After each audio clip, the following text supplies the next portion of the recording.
Դատախազությունը քրեական հետապնդում է հարուցել ամենայն հայոց կաթողիկոսի նկատմամբ Արման Սարոյանի հետ կապված դատական ակտի կատարմանը խոչընդոտելու մեղադրանքով արգելվել է վեհափառ Հայրապետի ելքը Հայաստանից։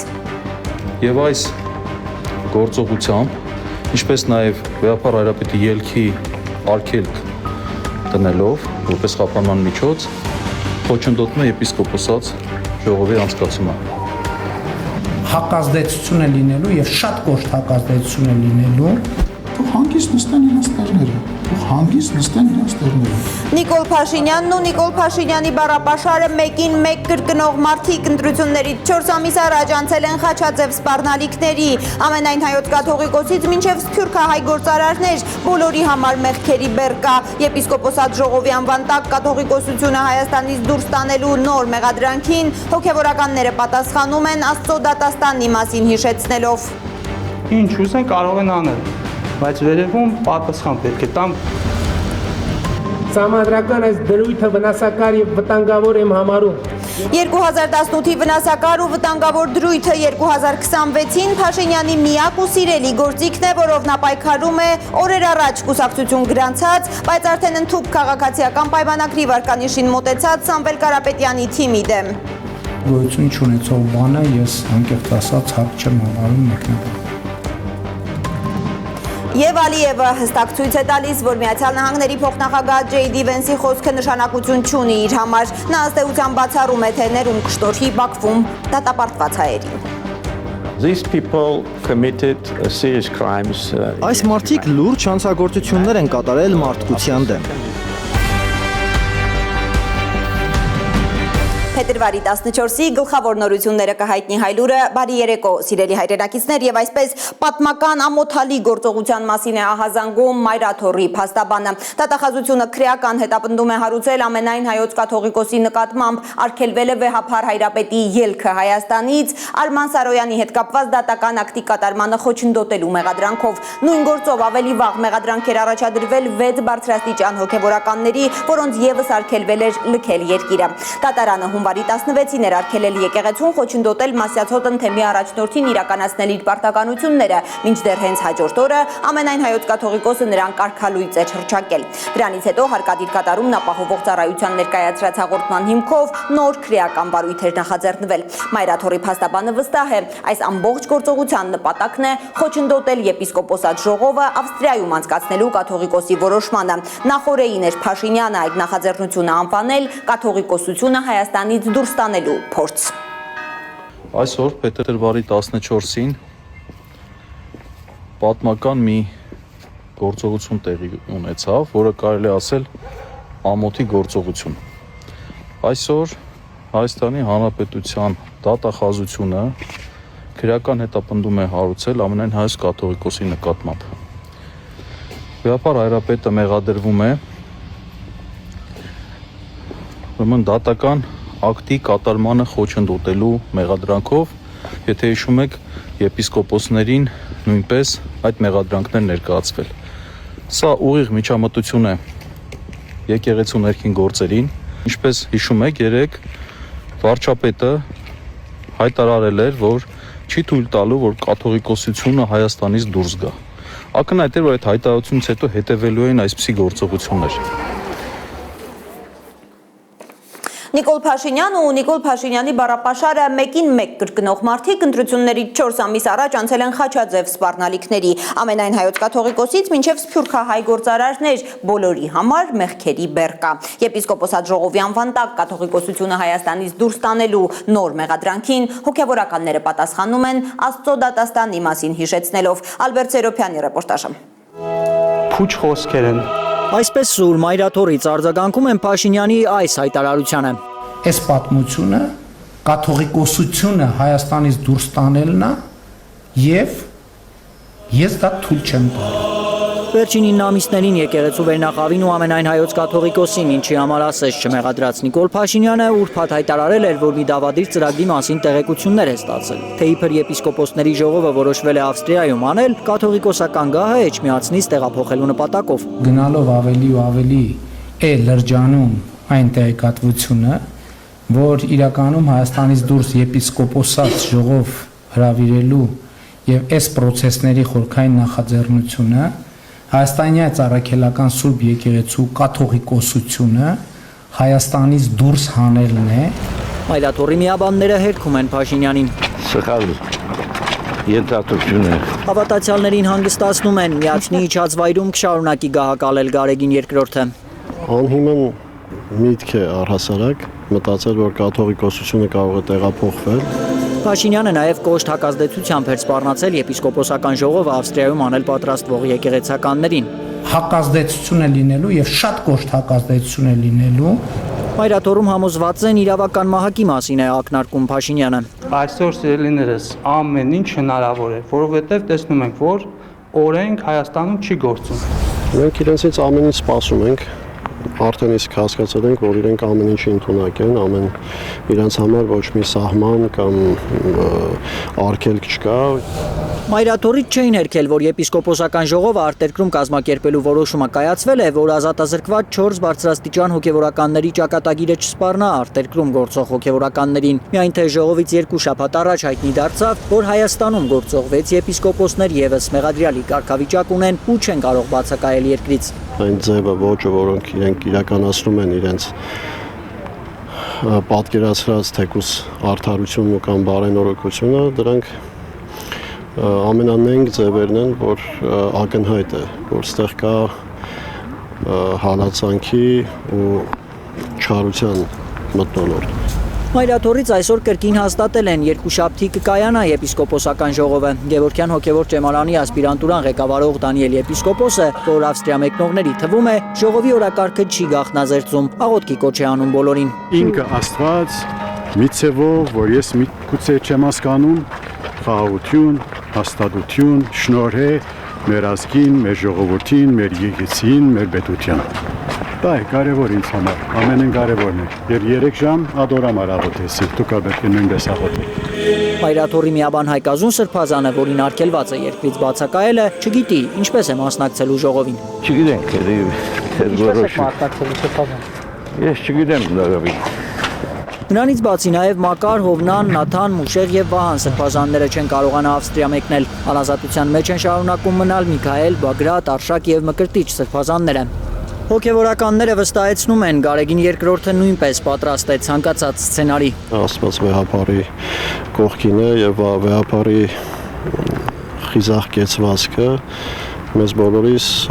ուժ է տալիս։ Վեհապարի խոսքերն է մեզ ուղված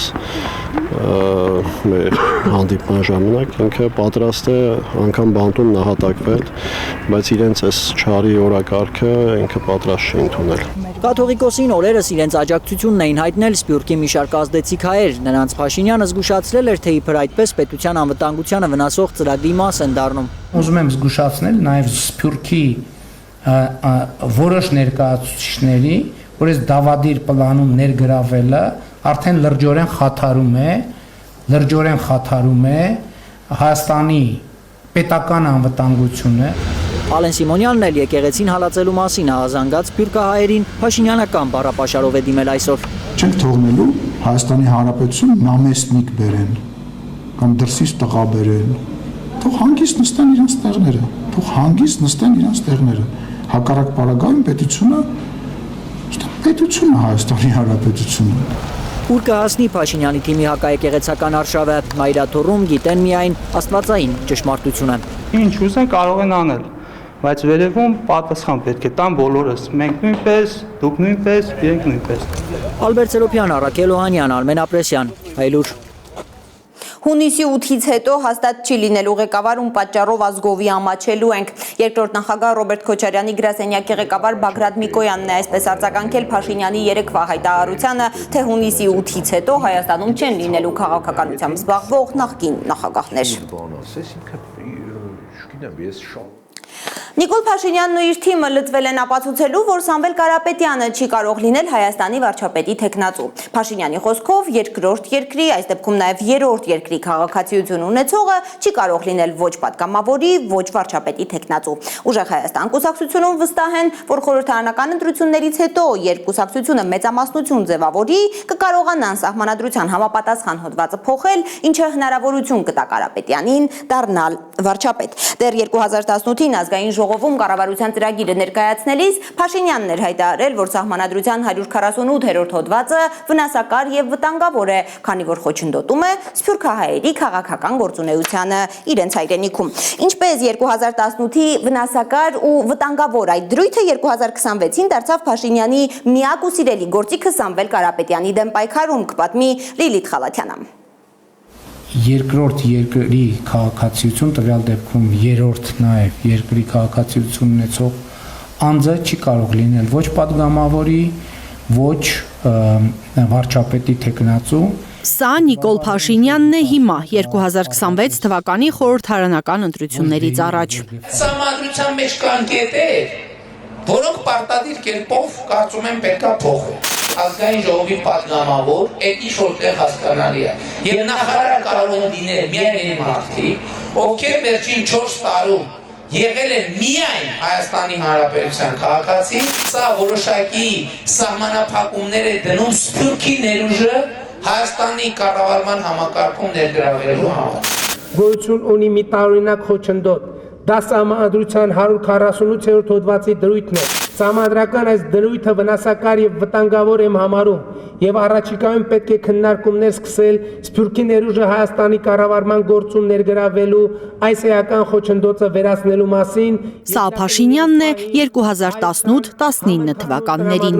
Հիմա երբ Փաշինյանն ունի 3 երկրի քաղաքացիություն ունեցող քաղաքական հակառակորդ, ըստ էության մոռացել է Սահմանադրության 148-րդ հոդվածը փոխելու մտադրությունը։ Գոյություն չունեցող բանը ես անկեղծ ասած հարկ չեմ համարում մեկնաբան։ Դա հանդիսանում է պատասխանից խուսափելու վարքագիծ։ Սահմանադրագետ Արամ Վարդևանյանը հանդարտեցնում է կրքերը։ Այս պահի Հիշեցնում, Ուժեղ Հայաստան կուսակցությունը դեռ 148-րդ հոդվածը փոխելու հարց չի քննարկում։ Սամվել Կարապետյանը կլինի վարչապետի թեկնածու թե ոչ, կորոշի ժողովուրդը խորհրդարանական ընտրություններում։ Հայաստանում մասնագետ չկա, որը կարող է կասկածի տակ դնել այդ ճանապարհային քարտեզը։ Պարզապես այստեղ կա մեկ նրբություն, որ ի սկզբանե հանրությունը, ժողովուրդը, իշխանության առաջնային կրողը ինքն է հենց որոշելու այդ հարցի պատասխանը։ Որ Սահմանադրության 148-րդ հոդվածը միշտ է եղել խնդրահարույց, բազմաթիվ օրինակներ կան։ Նույն հոդվածը վարչապետ դառնալու հնարավորություն է տալիս 25 տարեկան երիտասարդին։ Օրինակ մեր հայրենակիցները իսկապես պատկերացնում են, որ Հայաստանի Հանրապետության բարձրագույն ամենապատասխանատու պաշտոնը զբաղեցնի, այն է վարչապետի պաշտոնը զբաղեցնի 25 տարին լրացած անձը։ Այսօրվա կարգավորումներով դա հնարավոր է։ Հայաստանի Հանրապետությունում բնակվող քաղաքացիներից կրկնակի եւ ավելի շատ հայրենակիցներ ունենք, որոնք բնակվում են Հայաստանի Հանրապետությունից դուրս, ազգությամբ հայ են, հայրենասեր են, նվիրյալներ են Հայաստանին։ Իրենք չմասնակցեն Հայաստանի Հանրապետության կառավարմանը։ Կարծես թե հենց դա էլ խոսվում էր 2018 թվականի ազգային ժողովի նիստի ընթացքում հենց Նիկոլ Փաշինյանի կողմից։ Վարդևանյանը կարծում է Փաշինյանը նախկինում արած հայտարարությունները մոռացության է տվել, քանի որ չվերընտրվելու վախ ունի։ Քաղաքական հակառակորդ է ի հայտ եկել, որը հենց այդ խնդիրների հաղթահարման մասին է խոսում, դրա համար է պետք հակադարձել։ Ակնհայտ է, որ նշված դրույթը պետք է փոփոխվի։ 148-րդ հոդվածը կփոփոխվի, եթե այդպես ցանկանա խորհրդարանում մեծամասնություն դարձած ուժը։ Իդեպ Վարդևանյանը նկատում է, նման փոփոխության հենց գործող իշխանությունն է գնացել խորհրդարանում մեծամասնություն դառնալուց հետո։ 2020-ի հունիսին Սահմանադրական դատարանի կազմն է փոխվել։ Լիլիթ Խալաթյան, Նորայր Շարվաթյան, Հարություն Մաթևոսյան, Հայլուր։ Նիկոլ Փաշինյանը պատրաստվում է հայկական երկաթուղու կառավարումը վերցնել ռուսներից եւ հանձնել ղազախներին։ Ուրբաթ երեկոյան քաղաքացիական պայմանագրի գրասենյակում նրա արած հայտարարությունից սա են դուրս բերել բազմաթիվ վերլուծաբաններ։ Երկաթուղու ռուսական կառավարումից հրաժարվելու պաշտոնական պատճառաբանությունը ըստ էության այն է, թե ռուսական կառավարման պատճառով միջազգային գործընկերները խուսափում են ներդրումներ անել մեր երկրի երկաթուղային ցանցը վերականգնելու գործում։ Կպատմի Թերեզա Կադաևչյանը։ Տրիպի շրջանակներում հիմա կան բնականաբար ուժեր, ովքեր ասում են, որ եկեք այնպես անենք, որ Մեղրիից հետո, երբ որ մտնում է Նախճեվանից հետո չմտնի Հայաստան եւ շրջանցի Հայաստանը։ Ինչ է նշանակում թրիփի շրջանակներում եղած ուժեր։ Փաշինյանը չի ասում, բայց պնդում է, թե այդ ուժերը ցանկանում են, որ թրիփի երկաթուղին Մեղրիով մտնի Նախիջևան ու վերջ։ Չեն ցանկանում, որ այն շարունակվի դեպի Երասխ ու Ախուրիկ։ Ըստ Փաշինյանի, ներդրողները խուսափում են թրիփը երկարացնելու գործի տակ մտնել, քանի որ հայկական երկաթուղին ռուսական ընկերությունն է կառավարում։ Ցավոք սրտի Ռուսաստանի եւ շատ երկրների հարաբերություններ սուր են։ Եվ ես զգում եմ, մենք իհարկե ամեն ինչ անում ենք հետ համոզելու համար եւ համոզելու համար, որ այո, Ռուսաստանի կառավարման ներքո է, բայց Հայաստանի սեփականությունն է եւ Ռուսաստանը մեր տպավորությամբ եւ համոզմամբ որևէ ձևով չի ցանկանում եւ գործնականում էլ խոչընդոտ չի հարուցի մեր տարածաշրջանային նախագծերի վերաբերյալ։ Համոզում է Փաշինյանը գործընկերներին, բայց նրանք այդպես էլ չեն համոզվում։ Ռուսաստանի կողմից երկաթուղու կառավարման բերումով մենք ռազմավարական մեր դիրքերի կորուստ ենք ունենում եւ մրցակցային առավելության կորուստ ենք ունենում։ Փաշինյանը կարծում է, որ հայկական երկաթուղու կառավարումը պետք է վերցնել ռուսական ընկերությունից տալ մի երրորդ երկրի։ Ղազախական Ալթան Կրան ոսկե արծիվ շքանշանակիրը հասկացրել է, որ երրորդ երկիր ասելով Ղազախստանը նկատի ունի։ Իմ պատկերացրած լուծումն այն է, որ մի այնպիսի երկիր, որը բարեկամական հարաբերություններ ունի եւ Ռուսաստանի հետ, եւ Հայաստանի հետ, ուղղակի Ռուսաստանից գնի կոնցեսիոն կառավարման իրավունք։ Օրինակ Ղազախստանը ըստ էության ստացվում է, որ ինչ որ ուժեր պարտադրում են ինքնիշխան Հայաստանին երկաթուղու կառավարիչ փոխել։ Ինչպես կարող են ինքնիշխան պետությանը պարտադրել, որպեսզի նա իր երկաթուղու կառավարչին ընտրի, այսպես ասած, ինչ որ շահագրգիռ կողմերի ցանկությամբ կամ ինչ որ շահագրգիռ կողմերի նպատակահարմարությամբ։ Քաղաքագետ Հակոբ Բադալյանը չի բացառում, որ Թուրքիան չի ցանկանում, որ թրիփի երթուղին երկարացվի մինչև Երասխ ու Ախուրիկ, ինչը Հայաստանի համար շահավետ կլիներ։ Հայ-ամերիկյան ընկերությունը Մեղրիից Նախիջևան 42 կիլոմետրանոց երկաթուղին է կառուցելու։ Նախատեսվում է, որ հենց Նախիջևանում էլ կավարտվի թրիփը։ Բայց որպեսզի այս նախագիծը օգուտ բերի Հայաստանին, լավ կլինի, որ երկաթուղին շարունակվի մինչև Երասխ, միանա Գյումրի-Կարս երկաթուղուն։ Թուրքիան նախընտրում է, որ Նախիջևան հասած երկաթուղին նորից չմտնի Հայաստան, այլ Նախիջևանից միանգամից միանա թուրքական երկաթուղուն։ Եթե Թուրքիան դեռ տարիներ առաջ է կառուցել Կարս Իգդիր եւ հետո Իգդիրից Նախիջևան երկաթուղային կապը, արդյոք ընդհանրապես իրենք չեն պահանջի, որ թրիփը Նախիջևանով շարունակվի ոչ թե դեպի Հայաստան, այլ դեպի Կարս եւ այստեղ ռուսական կառավարումը կարող է լինել հենց թուրքական կողմի բարձրացրած հարցը։ Հիմա, երբ Հայաստանի եւ Ռուսաստանի կառավարությունները հայտարարում են, թե պատրաստվում են բանակցություններ սկսել երկաթուղու Երասխի եւ Գյումրիի մոտ գտնվող Ախուրիկի հատվածները վերանորոգելու շուրջ, Փաշինյանը հող է նախապատրաստում հայկական երկաթուղու ռուսական կառավարումից հրաժարվելու համար։ Հայկական երկաթուղին 30 տարով կոնցեսիոն կառավարման է հանձնվել ռուսական կողմին 2008 թվականին։ Եվս 10 տարի ժամկետը երկարացնելու հնարավորությամբ։ Եթե Ռուսաստանը չհամաձայնի վերանայել պայմանագիրը մինչև 2038 թվականը, քաղաքագետի կարծիքով Փաշինյանը թրիփը Հայաստանի տարածքով չերկարացնելու մեղավոր է կարգելու Ռուսաստանին։ Եթե Ռուսաստանը չցանկանա վերանայել պայմանագրի իրավունքները, այդ պարագայում ստացվում է, որ Նիկոլ Փաշինյանը մի կողմից կստանա փաստարկ, թե ինչու թրիփը չի շարունակվում Հայաստանով Նախիջևանից հետո, եւ հերթական անգամ, այսպես ասենք, պատասխանատվությունը կգցի Ռուսաստանի գրպանը, այստեղ նաեւ ներքաղաքական դիվիդենտներ, քարոզչական դիվիդենտներ շահելով, կամ փաստացի կարող է ստացվել, որ սա կդառնա հայ-ռուսական հարաբերության լարման մի պատճառ։ Ռուսաստանից դեռևս չեն արձագանքել հայկական երկաթուղու ռուսական կառավարումից հրաժարվելու մտադրության մասին Փաշինյանի հայտարարությանը։ Թերեզա Կադաևչյան, Անի Ղանդիլյան, Հայլուշ։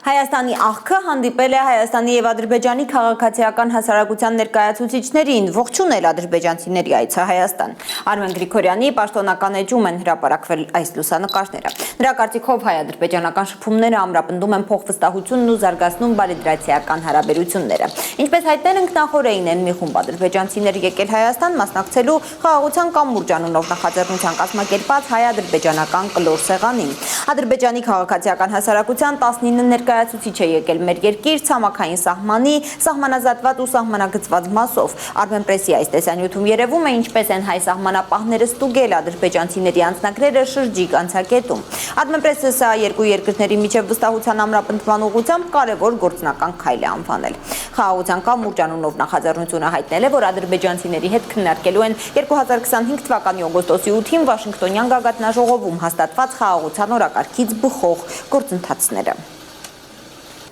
Այս շաբաթ Հայաստանում եւ Ադրբեջանում էր Միացյալ Նահանգների փոխնախագահ Ջեյդի Վենսը։ Չնայած նա Բաքվում բարձրացրել է հայ գերիների հարցը, Ֆրանս 24-ին Ադրբեջանի նախագահի տված մեկնաբանությունները ակնհայտ են դարձնում փաստը, որ Ջեյդի Վենսի խոսքը նշանակություն չի ունեցել Ալիևի համար։ Թեման կքննարկենք Հայդուրի տարածաշրջանային վերլուծաբան ադրբեջանագետ Արման Բադալյանի հետ։ Նա մեր տաղավարում է։ Ողջույն Արման։ Բարի երեկո Լարա։ Ինչպես կմեկնաբանես Ալիևի արձագանքը։ Դե ֆրանսիացի լրագրողը Լարա տվեց շատ ուղիղ հարց, Ալիևն է ճակատային պատասխան, նա փաստացի ցույց տվեց, որ Վենսի միջնորդությունը եւ Միացյալ Նահանգների հետ ռազմավարական գործընկերությունը նրան չեն ստիպելու, որպեսզի հայ գերիների հարցով գնա որևէ զիջման։ Արման, որպեսզի հերոստատիտողին էլ ավելի պարզ լինի, առաջարկում եմ Ալիևի խոսքի այդ հատվածը հիմա լսենք։ These people committed serious crimes. Այս մարդիկ լուրջ հանցագործություններ են կատարել մարդկության դեմ։ Պատկերացրեք երկրորդ համաշխարհային պատերազմից հետո, Նյուրնբերգյան դատավարությունից հետո ոմանք 2 ամսից գան եւ խնդրեն ազատ արձակել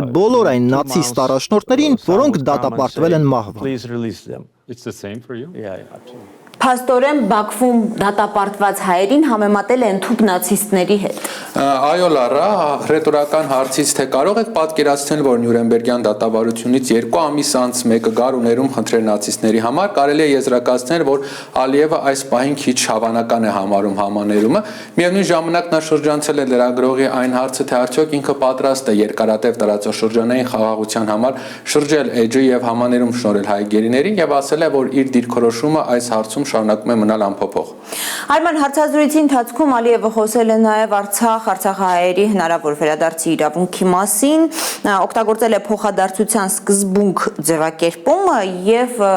արցախցիների վերադարձը նորից իր սիրելի ոճով կապել ադրբեջանցիների այսպես կոչված արևմտյան Ադրբեջան վերադարձի իր տեսլականի պատկերացման հետ։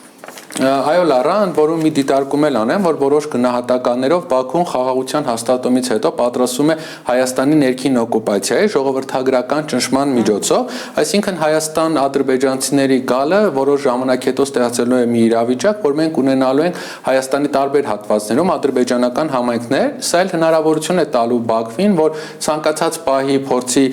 ներխուժել ուժային գործողություններ ցույց տալ անվտանգության ապահովման անվան տակ։ Եվ չնայած այս ամենին, հարցազրույցի ընթացքում Ալիևը հստակ հայտարարում է, որ հավանական է համարում, որ այս տարի կստորագրվի այսպես կոչված հայ-ադրբեջանական խաղաղության համաձայնագիրը իր բառով որոշ ֆորմալ հարցեր կարգավորելուց հետո։ Արդյոք Ալիևը ֆորմալ հարցեր ասելով նկատի ունի օրինակ Հայաստանի մայրօրենքի փոփոխությունը։ Ըստ էության այո Լարա, խոսքը հենց սահմանադրության փոփոխության մասին է, նա եւս մեկ անգամ ուղիղ տեքստով ասեց, որ խաղաղություն չի լինի այնքան ժամանակ, քանի դեռ դա չի փոխվել։ Միևնույն ժամանակ նա հասկացնում է, որ ճիշտ է Բաքվում Վաշինգտոնում նախաստորագրվել է խաղաղության պայմանագիրը, բայց դա ընդհանրապես թուղթ է եւ խաղաղությունը վերջնականապես կհաստատվի միայն այն ժամանակ, երբ որ Հայաստանը փոխի իր մայր օրենքը։ Միևնույն ժամանակ այստեղ կարևոր է հասկանալ, թե ինչու է Ադրբեջանը հենց այս պահին նորից բարձրացնում սահմանադրության փոփոխության հարցը։ Ամենայն հավանականությամբ նա փորձել է այս ամբողջ հաստատված խաղաղության մեղքը բարթել հայկական կողմի վրա եւ արդյունքում միջազգային հանրությանը ցույց տա, որ տեսեք, ես ցանկանում եմ խաղաղություն, բայց հայ ժողովուրդը չի ցանկանում կամ նրա օրենքները թույլ չեն տալիս այն դեպքում, եթե օրինակ Հայաստանում անցկացվի սահմանադրության հանրաքվե եւ ժողովուրդը օրինակ մեծամասնությունը ոչ ասի։ Շնորհակալ եմ Արման, սիրելի հերենակիցներ, ես հիշեցնեմ, որ մեր տաղավարում էր ադրբեջանագետ Արման Բադալյանը։ Այժմ համառոտ այն մասին, թե ինչ ունենք թողարկման երկրորդ մասում։ Արա մլնես սրանք։ Մենակ գույք արկել լավ փոխում էլ է։ Երևանի վարորդների մղձավանջը, շարքից դուրս եկած մեքենաներ, երկար խցանումներ, վթարներ ու մի հնդիկ առաքիչ, որ մահից է պրծել ռմբակոծված մարտադաշտ հիշեցնող փողոցում մոփեդ քշելիս։ Քաղաքագլխի ցույցները կտրած բնակիչները իրենք են լցնում սարսափազդու փոսերը։ 30 տարեկան տղա եմ, բայց ուսես բան չեմ տեսել։ Անտերության եմ ատում է պրոստես քաղաքը։ Պոզով ոչով մեծ կենթանին որ չէ բացել կառավարական շենքերում, Ինֆոկոմն է բացահայտել աննախադեպ կոռուպցիոն սկանդալը, 3 տարի Փաշինյանի կառավարությունը ավելի քան 200 ընկերության ազատել է շուրջ 149 միլիարդ դրամ մաքսատուրքից, երբ գործարարները համաձայնել են փող ուղարկել Աննա Հակոբյանի «Իմ քայլը» հիմնադրամ։ Դու ինձ ես քեզ, դա կոռուպցիայի տեսակ է, եթե Ոդի ցավը մենակ կարող եք իմանալ, էլի։ Ցավը ոչ մեկը չեմ ցանկանա, էլի։ Եվ Շահենը, որի 2 ոտքը ամպուտացրել են 44-օրյա պատերազմի օրերին, զրկվել է հաշմանդամության առաջին կարգից, որովհետև պրոթեզներով էլ կարողանում է հաղթել։ Ինչու են Հայաստանում զին հաշմանդամին պատկերացնում խեղճացած։ Դե խեղճ ձևանա, որ կան առաջի կարգ։ Բայց ես տենց չեմ, էլի, ես այս վիճակով հայրենիք եմ ներկայացնում։ Եվ այսպես նախ Երևանի վարորդների մղձավանջի մասին շարքից դուրս եկած մեքենաներ, երկար խցանումներ ու վթարներ են մայրաքաղաքի ռմբակոծված մարտադաշտ հիշեցնող փողոցներում։ Մի հնդիկ առաքիչ էլ մահից է բրձել, երբ սարսափատու փոսն է ընկել մոփեդ քշելիս։ Քաղաքագլխի ցույցները կտրած բնակիչներն իրենք են լցնում փոսերը, մինչ Տիգրան Ավինյանը շատ գործնական հայտարարում է, թե իր թիմը սկսում է հուժկու ու անհամաչափ պայքարը փոսերի դեմ։ Փոսեր, որոնք ինչպես քաղաքապետն է ակնարկում, նախկինների ժամանակ արված ասֆալտի վրա են բացվել։ Երևանի փողոցներին խոցերի պես բացված ահռելի անցքերն ու խորշերը քաղաքացիների համոզմամբ չեն տեղավորվում նախկինների գրպանում։ Զայրույթից պայթում են երևանցիները։ Աննա Գյուլնազարյանն է լսել վարորդների դժգոհության ձայնը։ ԿՊ նախընտրական ցուցակում հայտնվելու պայքարի այս թեժ պահին է միայն Տիգրան Ավինյանը որոշել մեծ աղմուկ հանած Երևանի Անթիվան համար փոսերի հախից գալ։ Նա 3 հայտարարել է, որ սկսում են փոսալցման աշխատանքները։ Քաղաքապետարանից առաջ որոշ քաղաքացիներ սեփական միջոցներով են շեբեն ավազ գնել ու ժամանակավոր լուծում տվել իրենց փողոցների փոսերին։ Հենա այնտեղ ավազ ենք տարել այսօր սեփական ուժերով, առել ենք, լցրել ենք։ Անի թաղամասի բնակիչներն են վարորդների մղձավանջը դարձած այս փոսերը լցրել։ Հարամելն են սրանք։ Մենակ գույք արկ են լավ փոկում էլ, 2 հատ պագիշկ եմ տեղակասել։ Չարբախում, Դաշնամուրի մոտ։ Մի հրաշք փոս է, մի հրաշք։ Ус փողոցի մեջտեղը։ Խայտարակություն էլի։ Պետք է կարգավորվի, լավ ասֆալտ անեցած չի լինի։ Թաղամասի վրա դա մի հատնա լավ ոչինչ։ Սա քաղաքն էլ է դա։ Գույք արգելությունը ինչի համար որ ճանապարհը լրի նորմալ լինի։ Սեփական շեբենը ազատության պողոտա չեն հասցրել մտահոգ քաղաքացիները։ Այստեղ ամեն րոպե մի մեքենայի շիթ է ջարդվում։ 30 տարեկան տղա եմ, բայց ուսես բան չեմ տեսել։ Անտերության եմ ատում է պրոստես քաղաքը։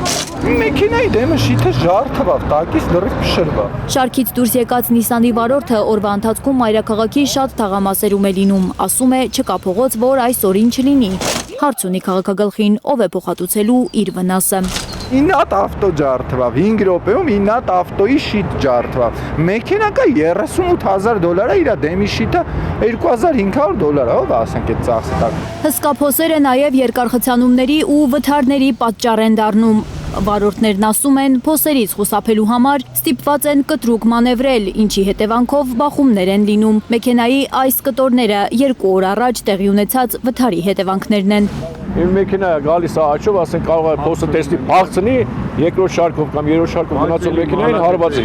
Այն մյուս շարքից գալիս են, խանգարում են այս կողմից, եթե դու այն կողմ ես սպանում, տալիս ես ուրիշի մեքենան ես ջարդում, բայց այս կողմով ասենք անհնար է, չգիտեմ, այս քաղաքի 90% փողոցները ջարդում, հա։ Մենա նոր գալիս է ես զետունից բանդը բախացանում է, դե մեքենաները հանգիստ անցնում են, եկա լա պրոբկա է։ Վարորդները անհեթեթ են համարում Ավինյանի պատճառաբանությունը, թե ձմռանը ցանվող աղն ու ավազն են պատճառը, որ մայրաքաղաքում քարուքանդ են եղել ճանապարհները։ Վստահ են ասֆալտի քայքայման պատճառը ոչ թե աղն է, այլ անորակ աշխատանքը։ Որակով որ լիներ, տենց չէր լինի, թքում կրցնում են, ստից բաներ են խոսում, աղ ենք ցանել, էս ենք ցանել, ինչ աղ, ինչ բան, մենք ստեղ մի գրամ աղ չենք էլ տեսել։ Կարկատան են անում ու փող են լվում, պետության հաշվին փող են լվում, այդ է վատը։ Երևան քաղաքում բոլոր այն տեղերում, որտեղ որ մենք իրականացնում ենք միջին նորոգման աշխատանքներ, նմանատիպ խորքային խնդիրներ չեն առաջացել։ ԿՊԱ-ականներն արդեն ծեծված թեզն են առաջ բերում ու փոսերը գցում նախկինների գրպանը։ Տեղ կա նոր արած, տեղ կա հին արած, ինչ կապ ունի։ Հակադարձում են մարդիկ Ավինյանին, շատ նորոգված փողոցներ կան, որտեղ ասֆալտը փոս է ընկել։ Ասֆալտը вообще ընդհանրապես 10 սանտիմետր պակաս պիտի չանեն։ Վերում են շիպինը լցնում են փոսի մեջ, ես քան ասֆալտը լցնում են 2-3 սանտիմ վրա, ասես փռում են, ասում են ասֆալտը արեցինք վերջացավ։ Ռմբակոծված մարտադաշտի են նմանեցնում վարորդները Երևանի ճանապարհները։ Անի թաղամասի բնակիչներն ասում են, մի քանի օր առաջ է իրենց տների մոտակայքում ապրող հնդի կառաքիչը մահից պրծել փոսերի պատճառով։ Ինչ ասեմ, պրստեցող ժողովուրդը խելք ունենա, 5 ամիս հետո ընտրություններն իմանամ անտերով, այդքան բան։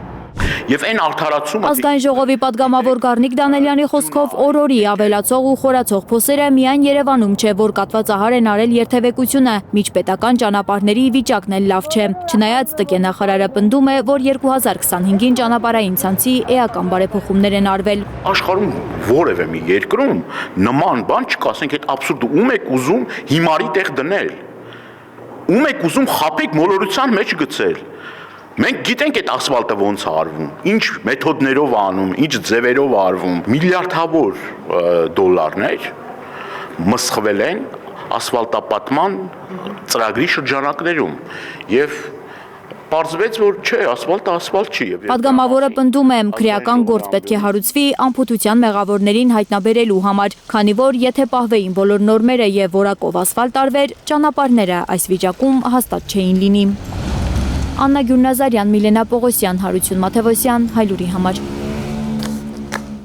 Պոզով պոչով մեծ կենթանին որ չէ բացել կառավարական շենքերում։ Ինֆոկոմն է բացահայտել աննախադեպ կոռուպցիոն սկանդալը։ 3 տարի Փաշինյանի կառավարությունը ավելի քան 200 ընկերության ազատել է շուրջ 149 միլիարդ դրամ մաքսատուրքից, երբ գործարարները համաձայնել են փող ուղարկել Աննա Հակոբյանի «Իմ քայլի» հիմնադրամ։ Լիլիթ Գասպարյանն է պատմում։ Դուք կարող եք վստահ լինել, որ պետական բյուջեին վճարված ամեն մի դրամ, ամեն մի լումա պահպանվում է շատ աջալուրջ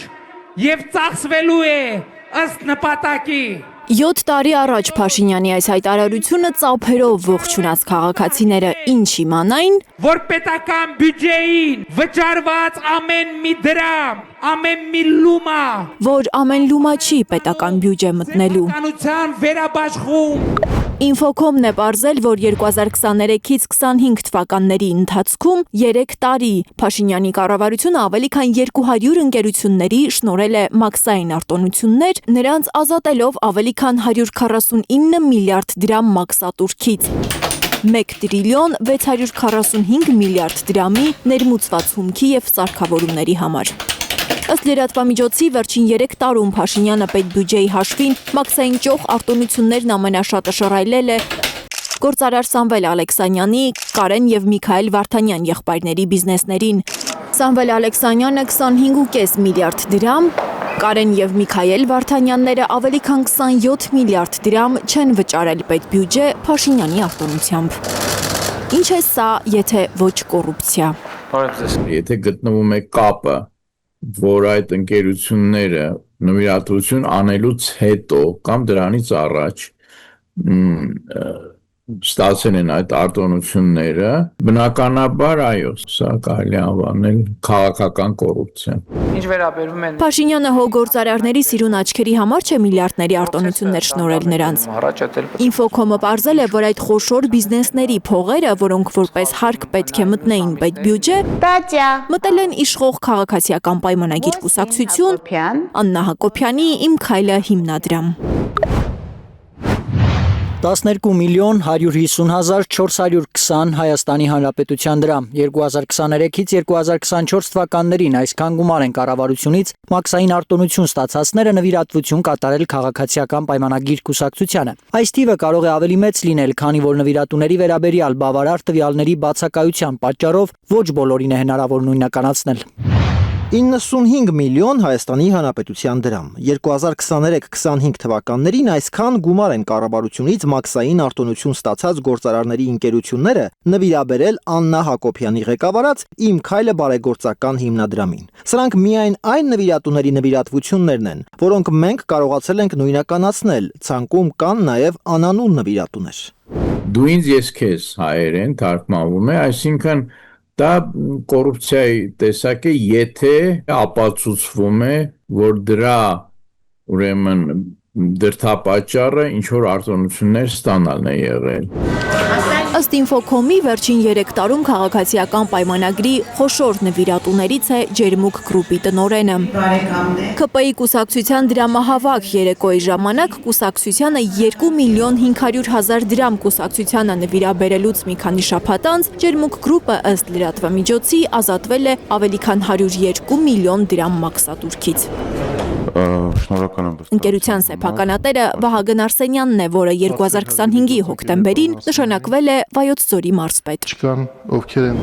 Ըստ Ինֆոկոմի, ԿՊ-ի Իմ քայլի մյուս խոշոր նվիրատուներից են Spike-ան, SAS-ը, Mobile Center Art-ը, Sunfood-ը, Pharmatech-ը եւ մի շարք այլ ընկերություններ։ Այս երևույթը դժբախտաբար Transparency International հակակոռուպցիոն կենտրոնի փորձագետ Վարուժան Հոկտանյանը մի քանի տարբերակ է առանձնացնում, ինչ մոտիվացիայով կարող է գործարարը խոշոր նվիրատվություններ անել իշխող կուսակցությանը։ Առաջինը անկախ ով է իշխող կուսակցություն, նրանք նվիրատվություն են անում,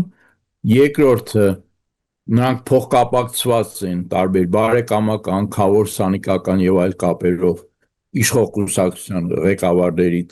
ղեկավարների հետ, եւ երրորդը նրանք գաղափարապես կիսում են իշխող կուսակցության գաղափարախոսությունը։ Շատ հավանական է, որ լինի նաև 4-րդ մոտիվը՝ հաշվենկատ քայլ իրենց եւ իրենց բիզնեսները ապահովագրելու համար։ Ես քեզ փող տամ, դու իմ բիզնեսին լավ նայես։ Լիլիթ Գասպարյան, Նորայր Շարբաթյան, Անի Ղանդիլյան, Հայլուր։ Այժմ Շահենի մասին, որի 2 ոտքա ամպուտացրել են 44-օրյա պատերազմի օրերին։ Նա զրկվել է հաշմանդամության առաջին կարգից, որովհետև պրոթեզներով էլ կարողանում է հաղթել։ Ինչու են Հայաստանում զին հաշմանդամին պատկերացնում խեղճացած։ Լիլիթ Խալաթյանը կպատմի։ Ես իմացել եմ սայլակի վրա եմ սու արդեն։ Պրոթեզի ցավը մենակ կարող եք իմանալ, էլի։ Ցավը ոչ մեկի չեմ ցանկանա, էլի։ Ուղղակի ես իմ ժպիտով ծածկում եմ այդ ցավերը, որ կողքին ես չազդի։ Շահենի 2 ոտքա ամպուտացրել են 44-օրյա պատերազմի օրերին։ Մեկ ոտքա ազդարից է անդամատված, մյուս ոտքա սրունկից։ 5 տարի հաշմանդամության առաջին կարգ ունենալուց հետո հիմա Շահենը զրկված է առաջին կարգից։ Որովհետև ոչ թե այլևս պրոթեզների կարիք չունի ու սեփական ոտքերով է քայլում, այլ մարզվում է հաղթանակներ ունենում պարաբասկամարտի Եվրոպայի աշխարհի առաջնություններում։ Մի ոտ ծնկից ներքև կտած երկրորդ կարգ ու 2 ոտք ամպուտացրած երկրորդ կարգ։ Ճիշտ չէ, էլի ես իմ նայում եմ օրինակ համացանցով նայում եմ օրինակ ինչեր ենք անում ու դրանց վրա ասում եմ Շահենը պարում, առօր կյանքին է արդեն հարմար է բան։ Շահենը խնամակալի կարիք ունի։ Պատմում է վերջին անգամ, երբ խնամակալ ունենալու համար գնացել է անձի ֆունկցիոնալ գնահատում անցնելու, մասնագետների աչքը ծակել են մկանուտ ձեռքերը, պինդ մարմինը։ Ձեռքը ես է գալիս ստուգում, ոտքից մկանն է ստուգում, որ ասում եմ, որ չպարապացնեմ, սենց չի լինի կյանքում, էլի։ Ես խիղճ ու կայակ սենց դեմքով ես չեմ էթա։ Ու լավ, դու սպասի։ Շահենի խոսքով սպորտային կազմվածքը ֆիզիկական ուժը հաշվի առնելով իրեն զրկել են առաջին կարգից։ Որոշումը բողոքարկել է երիտասարդը, Շահենին ուղարկել են կրկնակի զննության։ Սայլացա, եկա բողոքարկման, արդեն ոնց կամ տես պրոթեզներով ես քայլով առանց փետի գնացել եմ այնտեղ։ Ես իմ սպորտային կարիերան սաղ ներկայացրել եմ իրանց, ասել եմ, սենց վիճակում ես հայրենիք եմ ներկայացնում, ու տես մի արեք, էլի չի կարելի ամոթա։ Ասում եք, այդ հոկեբան աշխատել, ասեմ, ես եմ իմ հոկեբան, ես եմ իմ ցավը, խոսքի գիտակցում, ես եմ իմանում, մենակ ես եմ իմ ցավերը ծածկում, բա հա, ցավը տանեմ, հա։ Գալիս են մեջքս են ստուգում, թևեր ես են ստուգել, դե պարապում եմ, թևեր ես են սպանում, գնացել եմ, ոտքից մկան են ստուգում։ Շահենի հաշմանդամության առաջին կարգը չեն վերականգնել, ստացել է երկրորդ կարգ, որովհետև ինչպես ինքն է ասում, պարել է, հաղթել, աշխատել։ Ես ժամանակը եղել տաքսիել եմ վայր, որ գումար աշխատեմ, էդի չհարցեմ, այս որ տաքսի, էդի եսին ճիշտ չէ, անարդարություն է այդ։ Պետք է խեղճ ձևանա, որ տան առաջի կարգ, բայց ես տենց չեմ, էլի։ Շահենը պատերազմի միակ մասնակիցը չէ, որի կարգը փոխել են։ Իր կողքին մարզվում են տղաներ առանց ձեռքերի, առանց ոտքերի։ Տղաներ, որոնք կորցրածը չեն գտել, բայց չեն ուզում հանձնվել։ կարող էր խմել, կարող էր ծխել, փողոցներում լիներ, ավելի թուլանար այդ մկանները, այդ նույն, չգիտեմ, հանձնաժողովի մոտ գնար արդեն թույլ, ոտքի մկաններն էլ թույլ, պետք է մի բան էլ sense դողդղալով գնար, ասեին չէ դու առաջի խումբ ես, խոր հաշմանդամություն ես, մարդը մարզվում է, մասնակցում է Եվրոպայի աշխարհի առաջնության, երկրին պատիվ է բերում, մեր դրոշն է բարձրացնում, բայց դա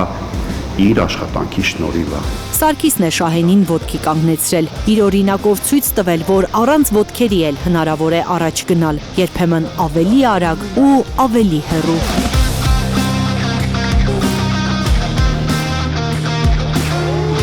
Այսօր երբեմն մի փոքր էլ իսկ մեղավոր եմ զգում, ասում հետևեց իմ օրինակին, ուժեղ տեսակին, եկավ ինքն էլ դարձավ աշխարհի չեմպիոն, ինքն էլ բոլորի համար օրինակա ծառայում, այսօր որ քայլում է դրսում բոլորը հպարտանում են, ուրախանում են իրենց հերոսներով,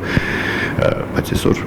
ճիշտ չի գնահատվում դա։ Հայաստանի հաշմանդամային սպորտի ֆեդերացիայի հիմնադիր նախագահը նկատում է, օրենքում բացեր կան, բժիշկը չպիտի հաշմանդամություն ունեցողի կարգը որոշի, գնահատելով բնավորությունը, տրամադրությունը, ապրելու կամքը։ Այդ տղաները վերջ-վերջինից հայրենիքի պաշտպանության ժամանակ են հաշմվել։ Դուրս է գալի ոնց որ այս վիզս ծռեմ, թույլ ձևացնեմ, տկար ձևացնեմ ինձ կամ իմ պահվածքով այնպես լինեմ, որ տկարանամ, որ գնամ, որ ինձ կարգ տան։ Ստեփանյանն ասում է, կարգը վերականգնելու նպատակը ամենևին էլ փողը չէ, զինհաշմանդամության նպաստը չի պակասել, պակասել է արդարությունը։ Երբեք մեր կարգը չի իջնի, մեր ոգու կարգը չի իջնի, մեր արժանապատվության, մեր ուժի, որտեղ մեր տեսակը դա է, հասկանում եք։ Ուղղակի այստեղ մոտեցում է, հիմա դատական process-ի մեջ ենք, որովհետև ուզում ենք արդարությունը վերականգնենք։ Փետրվարի 17-ին դռնբաց դատական նիստում կքննվի 3 անգամ վիրահատված պատերազմի մասնակցի կարգը փոխելու հանձնաժողովի որոշումը։ Արդարությունը կհաղթի Հայաստանում։ Շահենը հաղթանակների համար է պայքարում, թե դատարանում, թե սպորտում։ Մայիսին նա նորից է Հայաստանը ներկայացնելու Եվրոպայի առաջնությունում։ Լիլիթ Խալաթյան, Արաքել Օհանյան, Անի Ղանդիլյան, Հայլուր։ Շարունակում ենք թողարկումը, հայերիս ազգային ինքնության պահպանման շուրջ իշխանություն ընդդիմություն կարծիքների կատաղի բախում էր այս շաբաթ խորհրդարանում։ Թունդ բանավեճի առիթը հեռուստատեսության եւ ռադիոյի հանձնաժողովի անդամ Հակոբ Հակոբյանին, գրող Հակոբ Մովսեսին պաշտոնանկանելու Հայաստան խմբակցության նախաձեռնությունն էր, որն ի վերջո չհաստատվեց։ Ընդդիմադիր պատգամավորները ՀՌՀ անդամին մեղադրում են քաղաքական զսպվածության սկզբունքը խախտելու, հակադաշնակցական ելույթ ունենալու համար։ Ես իմ ելույթում դաշնակցության մասին ասել եմ լավ բաներ եւ վատ բաներ։ Դաշնակցական դիֆերանբներ չկան։ Դաշնակցության այն բանը ձեր տեսակը, քանի որ ժամկետանց է։ Հիմա նայում եմ, ասել դեժավյու եմ ապրում։ Ոսից նույն իրավիճակը մի քիչ ուրիշ դեմքերով, բայց նույն այսպես կոչված կրկոտությամբ։ Ինչպես 90-ականներին էին ՀԸՇ-ականները կրկոտ թիրախավորում դաշնակցականներին, հիմա նույն հակադաշնակցական մաղձն է խորհրդարանի դահլիճում նկատում Հովիկ Աղազարյանը։ Որ չկաք, ձեր վերջի օրերն են, վերջի ժամերն են, ՀՀՇ-կն արդեն չկա։ Հակներ չինելու վաղը չեմիսորը, կներեք, քաղաքացիական պայմանագիրներ չինելու վաղը չեմիսորը և մեր դեռ չծնված կուսակցություններ չինելու վաղը չեմիսորը, մասկը, բայց դաշնակցությունը մնալու է, ուզեք թե չուզեք։ Այսինքն այդքան ապերախտ կարա լինի մի սերունդ իր նախնիների նկատմամբ։ Նիկոլ Փաշինյանն ու ՔՊԱ-ականները ըստ դաշնակցականների կատաղի պայքար են սկսել իրենց, նաև հայ առաքելական եկեղեցու դեմ, որովհետև հենց այդ երկու ինստիտուտներն են ազգային ինքնության կարևորագույն հիմնասյուները։ Աժում թևածում է հակադաշնակցական մաղձը։ Բանը հասավ ընդեղ, որ Արծվիկ Մինասյանը ասում է, «Էս ինչ մաղձ եք թափում, էս ինչքան մաղձ կա ձեր մեջ, ամբողջը թափեցիք», Ռուբեն Ռուբինյանը ասում է, «Չէ, ամբողջը չեմ թափել, էլի կա իմ մեջ»։ Ես անհանգիստ եմ մեր փոխոսնակի այս նյարդային համակարգով ոնց է գնում բանակցությունների, ընդհանրապես ձեր վարքագիծը որ տեսնում եմ, վախենում եմ պատկերացնել։ Ընդհանրապես ինչքան դուք մի քիչ շատ եք շփվում ձեր թուրք գոլեգաների հետ, այնքան հակադաշնակցական մաղձը շատանում է, մի քիչ զգուշ չտակ ձեզ մի վնաս տակ։ Հակադաշնակցական մի նոր կատաղի արշավի առիթ այս շաբաթ դարձավ ՀՌՀ անդամ Հակոբ Հակոբյանի լիազորությունները դադարեցնելու մասին հարցի քննարկումը։ Հակոբ Հակոբյանը ըստ ընդդիմախոսների քաղաքական զսպվածությունը մի կողմ էր դրել ու դաշնակցությունը վիրավորող եւ վարկաբեկող արտահայտություններ թույլ տվել։ Հակոբ ջան, դուք գիտեք, չէ՞, ինչ արդյունքի են հասել դաշնակցության դատողները։ Դաշնակցության դատողներն այսօր արխիվացված են։ Այս ֆենոմենը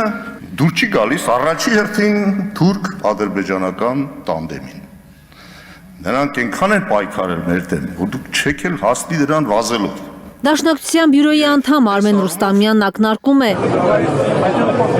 թուրք-ադրբեջանական տանդեմի հետ սիրախաղի մեջ մտած ՔՊ-ն հստակ հրահանգ ունի վերացնել այն բոլոր կառույցները, որոնք հայ տեսակի ազգային ինքնության հիմնասյունն են։ Եթե ինքնության դեմ չէ պայքարը, ինչու են ադրբեջանցիները Արցախում քարուկ հանդանում եկեղեցիները։ ԿՊԱ-ականներին հարցնում է Արմեն Ռուստամյանը։ Մենք մեր ինքնությունից եթե հրաժարվենք, թուրքական ինքնությունը համարենք շատ լավ է, Յալդաշ, Կորդաշ, Կարդաշ իրար հետ սենց ապրենք, Յոլդաշ, Կարդաշ, կասեն ապրենք ինչա ձված ես խանգարում։ Հենց լավ բաներ կտան, բենզինն էլ կգա, ամեն ինչ էլ կգա, ինչ ասես ձեզ կտան, մենակ դուք չասեք, որ դուք հայկի սենունդն եք, չասեք, որ դուք հայ առաքելական եկեղեցու հետևորդ եք։ Հիմա դուք եկել եք մեր ինքնության ոչնչացմանը ձգտող կողմի հետ զինադադարը ներկայացնում եք որպես խաղաղություն։ Ասում եմ, չարի հետ զինադադարը խաղաղության տեղ մի դրեք։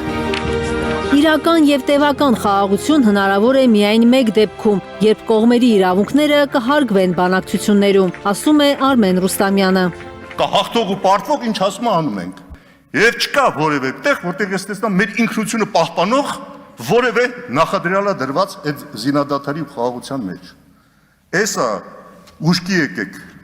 ուշքի եկեք, որտեղ մենք մեր 135 տարվա տերն ենք, պատասխան տալու ենք։ Դուք ձեզ 8 տարվա համար պատասխան տվեք։ Ինչ եք ստացել, ինչ թողեցիք։ Կարնե Մանգասարյան, Նորա Շարբաթյան եւ Արմեն Ապրեսյան, Հայլուր։ Մյունխենում հանդիպել են Իլհամ Ալիևն ու Վլադիմիր Զելենսկին։ Կադրը ձեր էկրաններին է։ Հայտնի չէ, թե փակ դռների հետևում ինչ խորհուրդներ է տվել գրեթե 4 տարի պատերազմող Ուկրաինայի նախագահին Ադրբեջանի ղեկավարը, որ Մյունխենի անվտանգության համաժողովի իր ելույթում ներկայացել է որպես խաղաղություն կառուցող նախագահ, պնդել թե լավ հարաբերություններ է պահպանում ինչպես Արևմուտքի, այնպես էլ Արևելքի հետ։ Անվտանգության համաժողովի գլխավոր թեմաներից մեկն է եղել ռուս-ուկրաինական հակամարտությունը։ Գայանե Մովսիսյանը կպատմի։ Թրամփը Պուտինի անունից հայտարարել է, պատրաստ է դաշնությունը գործար կնքել Ուկրաինայի հետ։ Զգուշացրել է Զելենսկիին, պետք է քայլեր ձեռնարկել, հակառակ դեպքում ուշ կլինի։ Կիևը ազդակներ ստացել է Միացյալ Նահանգներից։ Մյունխենի անվտանգության համաժողովում Զելենսկին անսպասելի հիշեցրել է Պուտինի տարիքն ու համեմատել իր հետ եւ հայտարարել, թե ժամանակը քիչ է։ Հետո ասել, թե զիջումների չեն պատրաստվում գնալ։ Ժամանակն է համաձայնության հասնել։ Մենք շատ ենք փոխզիջումների գնացել։ Պուտինն ու նրա ընկերները բանտում չեն։ Սա ամենամեծ փոխզիջումն է, որ աշխարհը երբևէ արել է։ Անգամ եթե Ուկրաինայում խաղաղություն հաստատվի, Ռուսաստանը չի դադարի ագրեսիվ լինել։ Մյունխենի անվտանգության համաժողովին հայտարարել է Ֆրանսիայի նախագահը։ Ուկրաինայի շուրջ երկխոսությունը նվազեցրել է վիճելի հարցերի քանակը։ Համաժողովին ասել է ԱՄՆ պետքարտուղար Մարկո Ռուբիոն։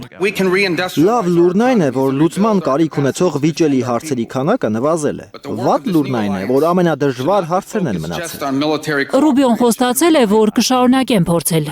Ուկրաինական ճգնաժամը հանգուցալուծելու բանակցությունների հաջորդ փուլը փետրվարի 17-ին է։ Մոսկվան պատերազմը դադարեցնելու համար պահանջում է, որ Կիևը զորքը դուրս բերի Դոնբասից, նաև ռուսական վերահսկողության տակ չգտնվող տարածքներից։ Կիևի համար անընդունելի այս պահանջը, սակայն չի բացառում Զելենսկին տարածքային հարցով հանրաքվեի անցկացումը։ Բանակցությունների նախաշեմին Միացյալ Նահանգները լրացուցիչ պատժամիջոցներ է կիրառել ռուսական նավթարդյունաբերության դեմ եւ հասել են նրան, որ Հնդկաստանը դադարեցնի Ռուսաստանից նավթի ներկրումը։ Միացյալ Նահանգները շարունակում է բավարարել Ուկրաինայի զենքի պահանջները։ Եվրոպան սեփական քայլերն է ձեռնարկում։ Մատակարարման ծրագրերն Ուկրաինայի համար շարունակում են գործել։ Այս մասով ոչ մի նախաձեռնություն չի կասեցվել։ Բոլոր գործընթացները շարունակվում են։ Մյունխենի անվտանգության համաժողովին ԱՄՆ պետքարտուղարը հայտարարել է, որ Եվրոպական միությունը պետք է միանա այն ճանապարհին, որը ցույց է տվել նախագահ Թրամփը։ Նա անկաշկանդ ասել է, որ շատերն են պնդում, Արևմուտքի գերակայության դարաշրջանը ավարտվել է։ Որ վերաձևակերպումների կարիքը աշխարհում համաձայն է նաև Եվրահանձնաժողովի նախագահը, բայց չի նշել, արդյոք Թրամփի ճանապարհով։ Ինչպես ասում են Ուկրաինայում, կամ դու փոխվում ես, կամ մեռնում, մենք Եվրամիությունում նույնպես պետք է ընդունենք այս սկզբունքը։ Պայմանները, աշխարհը եւ մարտահրավերները փոխվում են, ու եթե մենք չփոխվենք, մեզ համար վտանգավոր կլինի։ Հիմարություն է ԱՄՆ պետքարտուղար Մարկո Ռուբիոյի համար գաղափարը, թե հնարավոր է ունենալ առանց սահմանների աշխարհ եւ փոխարինել ազգային շահը գլոբալ կարգերով։ Գայանե Մովսիսյան, Հայլուր։ Դուք դիտում եք Հայլուրը, շնորհակալություն ուշադրության համար։ Կհանդիպենք։